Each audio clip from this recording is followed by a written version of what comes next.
नमस्ते दोस्तों आज वर्ल्ड किडनी डे है और आज की थीम है living with the kidney disease.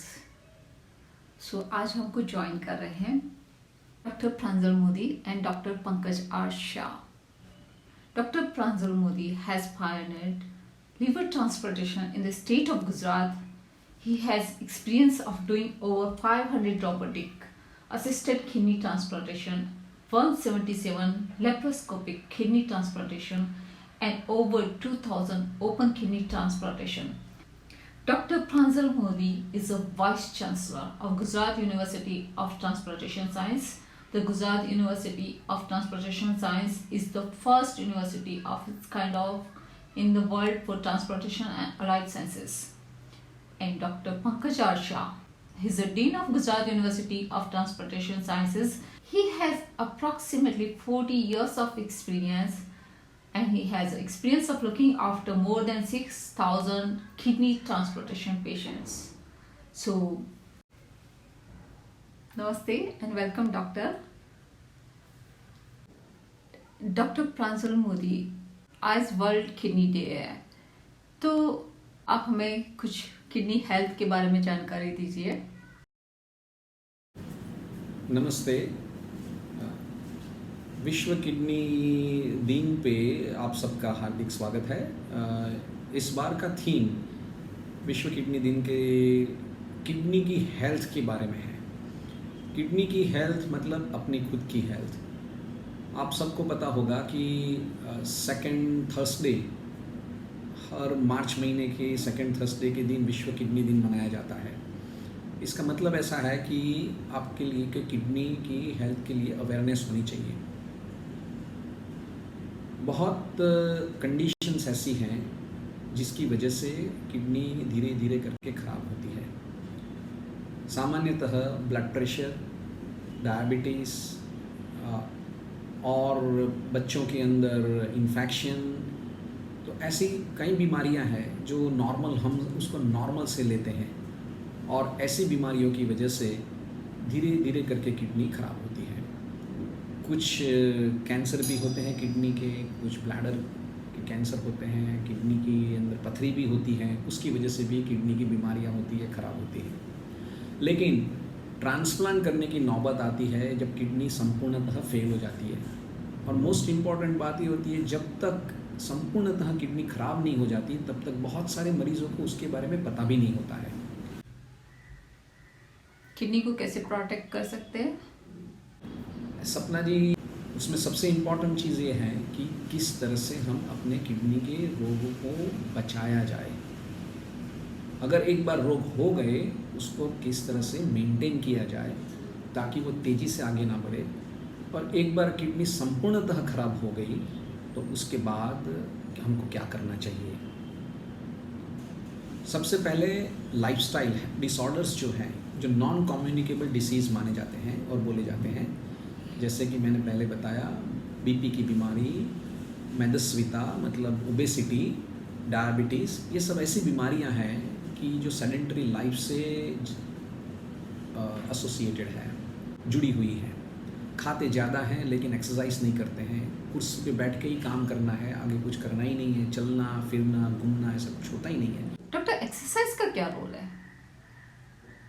Swimming करना, जैसे स्कीपिंग करना, ये सब चीज़ें तो बहुत सारे लोग भूल गए हैं। एक्सरसाइज के बिना जो भी खाना खाते हैं वो पाचन क्रिया होती नहीं है, शरीर में मेदस्विता होती जाती है।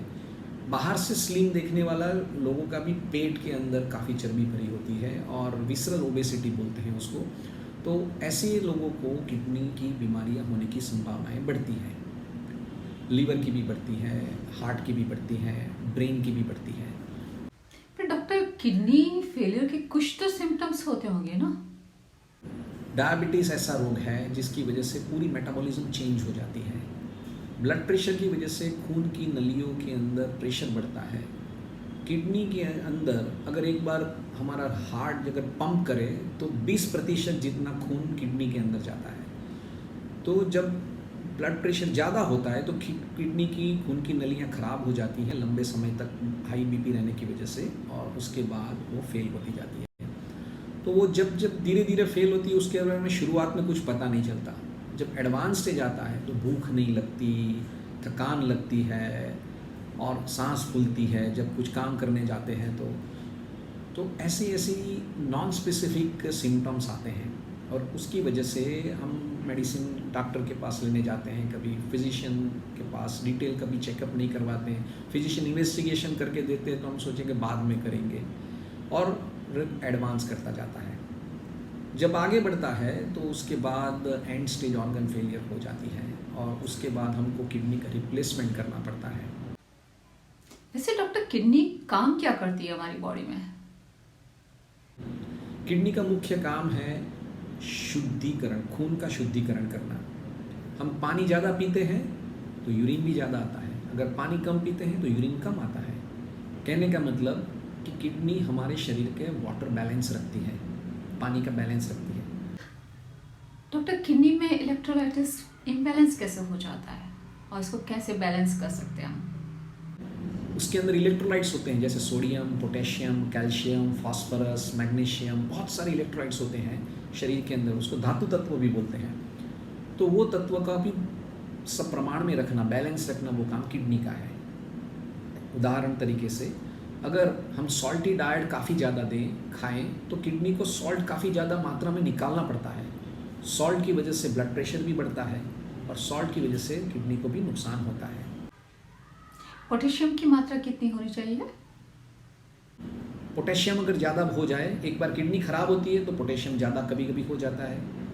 पोटेशियम की मात्रा बहुत लिमिटेड है, जैसे 3.3 मिली इक्विवेलेंट से 5.5 मिली इक्विवेलेंट के बीच में रहना चाहिए।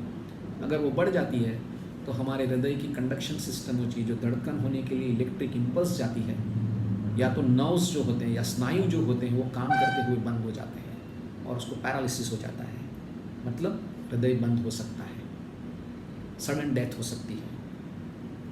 यूरिया जैसे नाइट्रोजन सब्सटेंस है, हम कुछ भी खाते हैं, प्रोटीनस सब्सटेंस खाते हैं, उसके अंदर से एंड प्रोडक्ट में यूरिया निकलता है। हम पब्लिक टॉयलेट में जब जाते हैं, जो स्मेल आती है वो यूरिया की स्मेल होती है। तो ये यूरिया जैसे सब्सटेंस भी किडनी निकालती है। जब किडनी फेल होती है तो ऐसे सब्सटेंस शरीर के अंदर इकट्ठे होते हैं, और उसकी वजह से हमको भूख नहीं लगती, नोशिया होता है। किडनी एरिथ्रोपोइटिन सब्सटेंस पैदा करता है, जो हमारी जो बड़ी बड़ी हड्डियां होती है उसके अंदर मज्जा होती है, उसके अंदर से रक्तस्राव, रक्तकण पैदा करती है। वो एरिथ्रोपोइटिन अगर नहीं होता है तो शरीर के अंदर एनीमिया होता है, खून का प्रमाण कम हो जाता है। तो जब किडनी फेल होती है तो एनीमिया, हीमोग्लोबिन कभी कभी 5, 6, 7 इतना कम हो जाता है। एनीमिया होने की वजह से भी थकान लगती है, आपका हार्ट भी चौड़ा हो जाता है। विटामिन डी की मेटाबॉलिज्म भी किडनी ही करती है, जो एक्टिव सब्सटेंस है विटामिन डी, जो विटामिन डी हमारी हड्डियों को ठीक रखने के लिए, और बहुत सारा कुछ काम है उसका, तो हड्डियों को ठीक रखने के लिए और कैल्शियम फास्फोरस मेटाबॉलिज्म को ठीक रखने के लिए वो बहुत ज़रूरी है। जब किडनी फेल होती है तो उसकी भी डिरेंजमेंट होती है और हमारी हड्डियाँ वीक होने लगती है।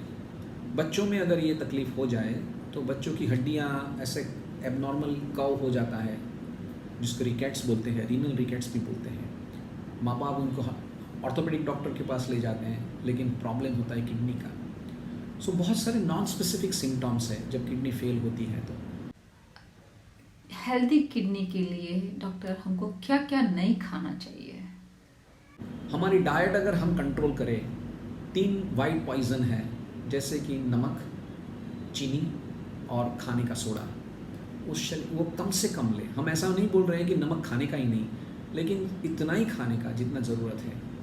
आज सब कुछ चीज़ जो भी टेस्ट हमारा जो है वो नमक की वजह से है। आप देखिए बटर के अंदर भी नमक होता है, नमकीन चीज़ों के अंदर भी नमक होता ही है, और हम नमकीन चीज़ों के बिना या ऐसा सॉल्टी डाइट के बिना हम रह नहीं सकते। अचार में, पापड़ में, सब में इतना सारा नमक होता है कि जो हमारी सेहत के लिए ठीक नहीं है। तो हम टेस्ट के लिए खाते हैं या अपनी सेहत के लिए खाते हैं, वो पहले तय करना है। अगर हम अपने सेहत के लिए खाते हैं तो ज़्यादा नमक नहीं खाना चाहिए। ऊपर से छिड़का हुआ जो नमक होता है वो तो और भी गंभीर बीमारियां पैदा कर सकता है। दूसरा एक्सेसिव अमाउंट ऑफ स्वीट है। हम हर एक जगह पे स्वीट ऑफर करते हैं, कोई भी प्रसंग है उसमें भी हमारा स्वीट होना, लेकिन उसकी मात्रा लिमिटेड रहनी चाहिए। बहुत ज़्यादा स्वीट खाने से भी लॉन्ग टर्म के अंदर प्रॉब्लम हो सकते हैं, खास करके डायबिटिक मरीजों को। एक्सरसाइज के बिना तो चलेगा ही नहीं। एक्सरसाइज आज से ही शुरू करना है, उसके लिए सोचना नहीं है कि जब जिम खुलेगा तब हम करेंगे। और हम तो चलते ही हैं, लोग प्राणायाम कर लेते हैं, वो उसको एक्सरसाइज के अंदर कन्वर्ट कर देते हैं, बोलते हैं कि यही हमारी एक्सरसाइज है। वो अपने आप को चीटिंग करने की बात है, वो ठीक नहीं है। सो योगासन करना वो स्ट्रेचिंग है, लेकिन एनारोबिक एक्सरसाइज करना या एरोबिक एक्सरसाइज करना वो भी इतना ही इम्पॉर्टेंट है। 1 घंटा कम से कम ब्रिस्क वॉकिंग, पसीना होना चाहिए, ऐसा चलना चाहिए जब तक हो सके तब तक। फिर बोलते हैं हमारे नी प्रॉब्लम है तो हम चल नहीं सकते, ये नहीं कर सकते। आप स्विमिंग पूल में जाके भी काम कर सकते हैं, एक्सरसाइज करें, उसके अंदर आपका नी प्रॉब्लम होगा तो भी आप स्विमिंग कर पाएंगे, या और कोई एक्सरसाइज भी कर पाएंगे। आपके इंस्ट्रक्टर, जिम के इंस्ट्रक्टर होंगे, और कोई फिजियोथेरापिस्ट की मदद से आप कर सकते हैं, लेकिन उसको ज़िंदगी का एक हिस्सा बनाना चाहिए। सो इस तरह से आप किडनी के रोगों को प्रिवेंट कर सकते हैं।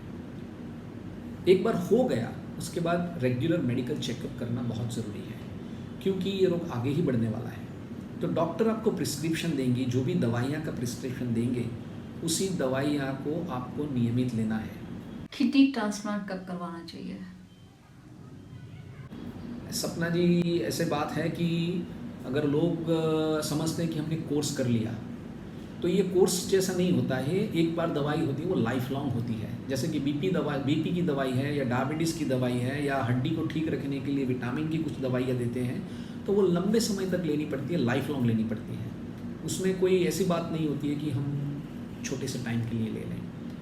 लास्टली एक बार जब किडनी ख़त्म हो गई, फेल हो गई, गंभीर बीमारियां हो गई, सांस फूलने लगा, जैसे हमने बताया, डॉक्टर बोलते हैं आपका क्रिएटिनिन बढ़ गया है, आपका यूरिया बढ़ गया है, आपका पोटेशियम बढ़ गया है, आपके पाँव में सूजन आ रहे हैं, आप बीमार है, आपको डायलिसिस की ज़रूरत है। तो ऐसे वक्त पे भी हिम्मत हारनी नहीं चाहिए। डायलिसिस अलग अलग तरीके से करते हैं, आपके डॉक्टर आपको गाइड कर सकते हैं किस तरह से कौन सा डायलिसिस आपके लिए सूटेबल है, और उसके हिसाब से डायलिसिस करने के बाद आप वो काफ़ी अच्छा महसूस होता है, क्योंकि डायलिसिस के जरिए शरीर के अंदर से कचरा बाहर निकलता रहता है। लेकिन डायलिसिस एक बार नहीं, पूरी ज़िंदगी करना पड़ेगा, क्योंकि किडनी काम नहीं कर रही है, वो आवश्यक अंग है। तो जब तक आपको वो अंग नहीं मिलता है, यानी कि उस अंग का ट्रांसप्लांट नहीं होता है, तब तक आपको डायलिसिस तो करवाना ही पड़ेगा। दुनिया भर के साइंटिस्ट ने देखा है कि ट्रांसप्लांट करने से क्वालिटी ऑफ लाइफ और क्वांटिटी भी अच्छी है, मतलब कि आप लंबा जी सकते हैं डायलिसिस के कंपेयर में। सो इसलिए गुर्दा ट्रांसप्लांट करना, किडनी ट्रांसप्लांट करना, वो जिस मरीज़ों का एंड ऑर्गन फेलियर हो गया है उसके लिए मैं मानता हूँ सबसे अच्छा उपाय है। लेकिन अगर आपके पास ऑर्गन है ही नहीं तो आपको डायलिसिस पे रहना पड़ेगा। हर 10 इंसान पे एक इंसान का किडनी डिसीज़ है इस वक्त दुनिया भर के अंदर। हमारे देश में शायद उससे भी ज़्यादा है। कहने का मतलब कि इतना प्रिवेलेंट है किडनी डिसीज़ कि उसके लिए हमको ध्यान रखना बहुत ज़रूरी है। आप अपनी किडनी बचाएंगे तो आपकी लाइफ सलामत है, और वो सलामती रेगुलरिटी, आपकी लाइफ के अंदर रेगुलरिटी लाने में, अपने ज़बान पे कंट्रोल करने का, खाना पीने का कंट्रोल करने का, वो बहुत आवश्यक है। अगर मेडिसिन लेना है तो वो मेडिसिन भी नियमित रूप से लीजिए, डॉक्टर की सलाह के अनुसार लीजिए, अपने हिसाब से नहीं, लेकिन और टाइम टू टाइम मेडिसिन लीजिए। इतना करेंगे तो भी आपकी किडनी की सेहत काफ़ी हद तक अच्छी रह सकती है। और अगर ख़राब हो गई एक बार संपूर्णतः, तो आपको डायलिसिस या ट्रांसप्लांट करवा लेना चाहिए। ट्रांसप्लांट के बाद इम्यूनोसप्रेशन मेडिसिन चलती है, वो लाइफ लॉन्ग होती है।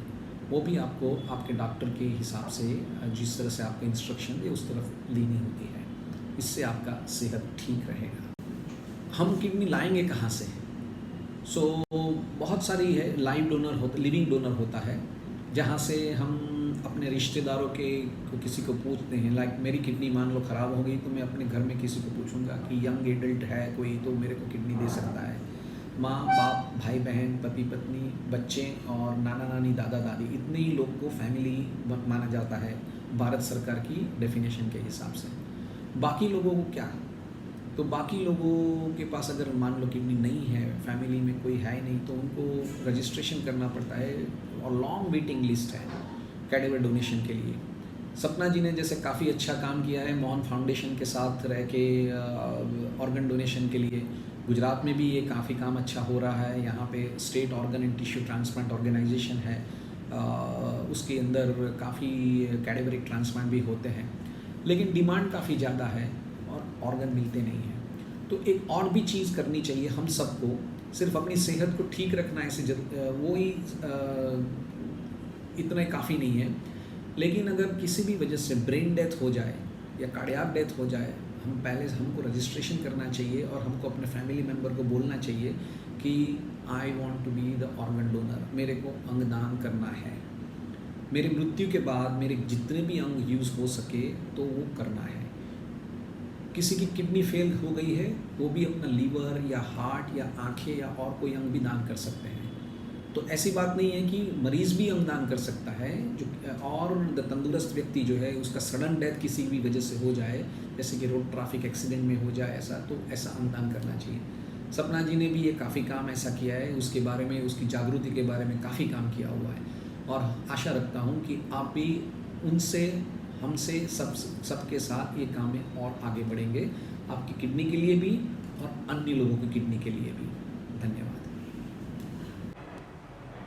डॉक्टर पंकज शाह। नमस्ते सपना जी and audience.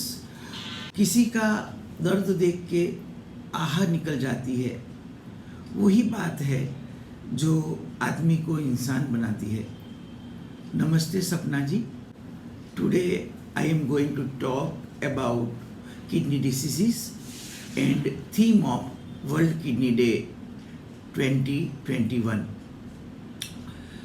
As we know that kidney diseases are mushrooming, and every year in India about 1 lakh new cases of end-stage renal disease which require dialysis are coming up, and according to one calculation, 1 in every 10 persons is having some kind of kidney disease.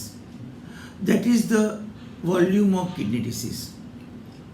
But fortunately, kidney diseases are preventable as well as curable. Almost all kidney diseases are having treatment available in India. Doctor, अपने गुजरात में dialysis centres की क्या facility है? Dialysis, बहुत से लोग dialysis afford नहीं कर पाते हैं, तो उनके लिए क्या फैसिलिटीज हैं? Gujarat is ahead in serving kidney patient. Gujarat government has initiated Gujarat dialysis program, and which covers almost whole Gujarat, and in every 25 kilometer there will be dialysis center, and at the dialysis center there will be free dialysis, free erythropoietin, and 300 rupees will be given for transportation. Moreover, for every Gujarati with kidney disease will come under one or the other formula given by Gujarat government, and they may get free dialysis, free transplant, and free kidney care. Over and above this, International Society of Nephrology has come out with O by 25 formula, which is by 2025 there should not be any case suffering from acute kidney injury. As you might be knowing that there are 2 kinds of kidney failure. तो doctor kidney failure भी different different types के होते हैं? Acute kidney failure or acute kidney injury and chronic kidney failure or chronic kidney disease. In case of acute kidney injury, patient can have kidney injury within short time. Patient can develop kidney failure within few hours to a day. And good thing about acute kidney injury is that if patient is given few dialysis, then there may be full recovery of kidney within a month or so.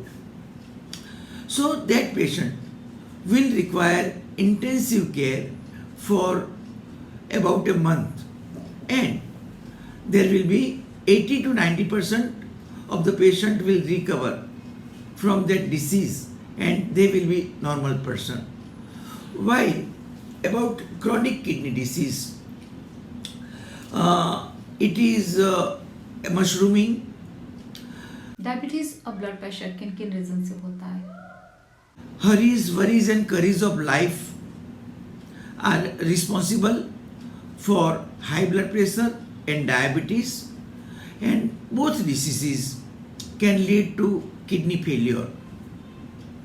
And that is how chronic kidney disease are increasing. And as I told earlier, every year more 1 lakh patients will require dialysis or transplantation in one way or the other. Now also there is a theme this time about how to live with kidney disease or living with kidney disease. पहले ऐसा माना जाता था कि अगर patient को cancer या kidney का दर्द हुआ, then death is certain. But now scenario has changed for both the things, also for the cancer and also for the kidney. So every kidney patient can have treatment. But as I said you, that chronic kidney patient will develop kidney failures slowly, and that kidney is not going to recover. So that patient may require dialysis or transplantation after few years, say 1, 2 or 5 years. So how to pass these 5 years? One thing. And second thing, can we lengthen this duration, dialysis free duration?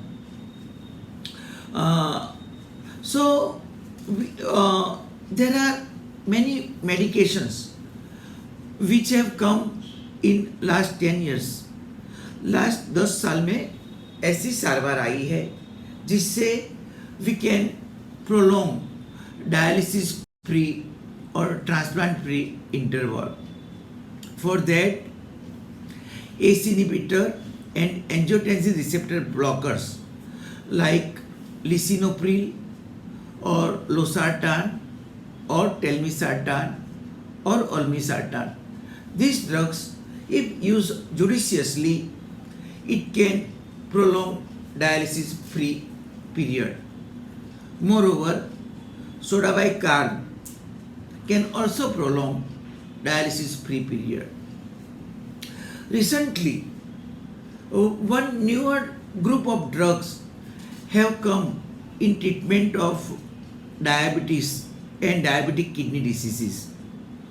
They are SGLT2 inhibitors, which are marketed by name of dapagliflozin, canagliflozin or empagliflozin. And beauty of this medication, beauty of this drug is that not only it looks after diabetes, but it also improves kidney function and heart function along with control of diabetes. Moreover, these drugs can also be used in the patients who are not having diabetes. In such patients also, it can prolong dialysis free interval in kidney patients. Moreover, positive thinking and understanding the disease, regular checkup by your nephrologist, and our Indian tradition, yoga and pranayam, they will all help to live with kidney disease, to live healthy with kidney disease, and to have fruitful life with kidney disease. And that is the message of today, these times theme. As I told earlier, O by 25 initiative by International Society of Nephrology, where we can diagnose kidney failure just by urine examination and examination of the saliva. So the patient does not require any kind of puncture. And even at the smallest interior part of world, like small village of Kutch or North Gujarat, we can perform this case, we can diagnose this case, and we can provide treatment, and we can save the patient. Especially those patients who cannot reach the hospital, we can go to them with this test, with our infrastructure, and we can provide treatment. Kidney पे कुछ ऐसा study है जो आप share करना चाहोगे? One beautiful study was carried out by Dr. Mani, who is a great nephrologist of India. He went to the villages and measured blood pressure and gave simple medication for blood pressure, control of blood pressure, and he saved many patients developing kidney failure. So such small things can certainly help in preventing kidney disease and to live with kidney disease. तो doctor हमको regular kidney health checkup करवानी चाहिए? Always be in contact with good doctor or good kidney specialist who can help you, who can remove your misconception and misunderstanding about your kidney diseases, and he can also be helpful to make your life least miserable and more enjoyable with fewer medication and fewer changes in the lifestyle. So, moderate exercise, pranayam, yoga, and medication can make you live happily with kidney disease. And as I said, that Modi ji and our Gujarat government has taken many steps to cover kidney diseases and to reach to the poorest patient.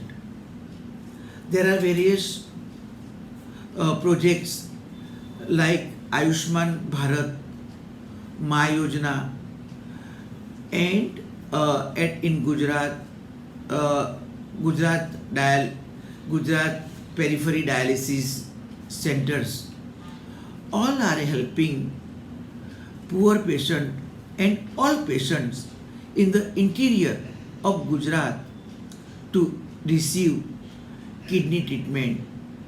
And we want to help along with our network to all patients of Gujarat, India, and the world.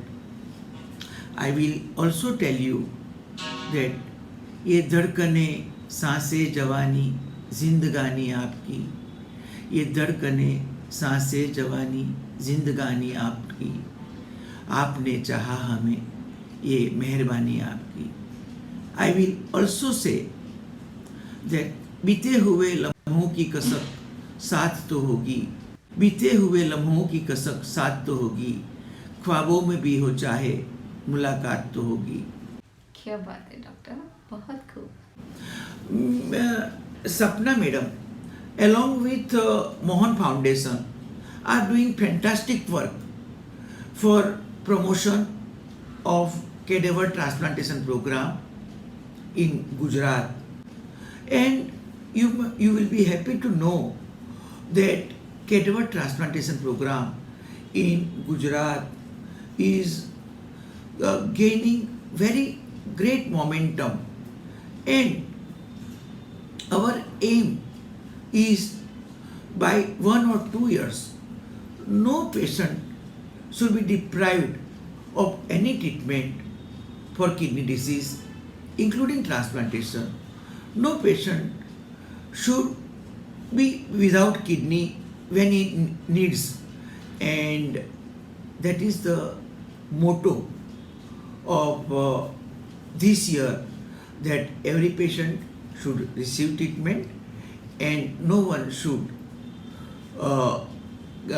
remain without treatment, and every patient should be taught how to live with kidney disease, how to live fruitful life with kidney disease. My good friend Sapna and her Sapna and Sapna channel, lovely public of Gujarat and India. Thank you Sapna. Doctor आप तो अहमदाबादी है, सो हमारी तरफ से आपको एक gift है, cruise eight Antarctica सी world.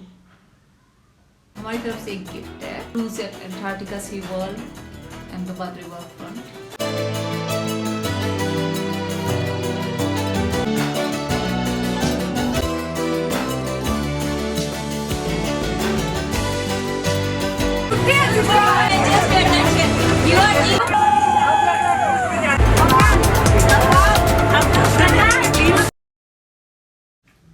बहुत बहुत धन्यवाद डॉक्टर आपके टाइम के लिए. बहुत ही इल्यूमिनेटिंग सेशन था आज का.